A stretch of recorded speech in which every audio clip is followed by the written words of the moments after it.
यह कहानी है एक गांव के किसान रामू काका की, जिन्होंने अपने पत्नी और 4 बेटे के साथ रहते थे। और उनका चारों बेटा बहुत ही आलसी था, लेकिन रामू काका ने खेती बाड़ी करके अपने परिवार का पेट पालते थे। और कुछ दिन ऐसे बीतते गए खेती बाड़ी कर करके। तब रामू काका ने अपने पत्नी से कहा कि अभी तो मैं खेत में काम कर रहा हूँ, लेकिन आगे चल के इन चारों बेटे का क्या होगा, जो कभी काम ही नहीं करते हैं, न कभी खेत में जाते हैं। तो उनके पत्नी ने कहा कि ये चारों बेटे भी धीरे धीरे काम करने लगेंगे। और यह बात कहने के कुछ दिन बाद रामू काका अचानक बीमार पड़ जाते हैं। और बीमार पड़ने के बाद उनको लगता है कि अब मैं ज़्यादा दिन नहीं रह पाऊँगा।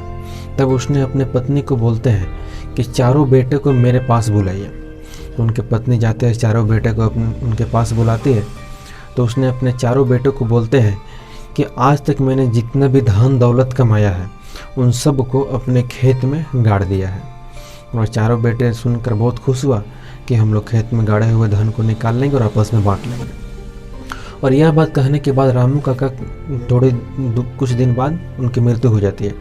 और उनके मृत्यु के कुछ दिन ही बाद रामू काका के चारों बेटे खेत में चले जाते हैं और उस धन दौलत को ढूंढने के लिए उस पूरे खेत को सुबह से शाम तक खुदाई करता है, लेकिन उससे कोई भी उसमें धन दौलत नहीं मिलता है। और घर आकर अपनी माँ से बोलते हैं कि माँ, मुझे पिताजी ने झूठ बोला था।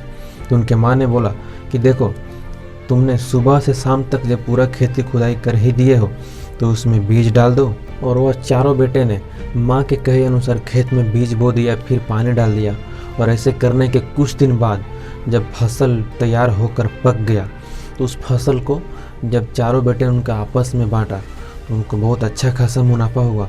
और यह मुनाफा को लेकर चारों बेटे बहुत खुश हुआ।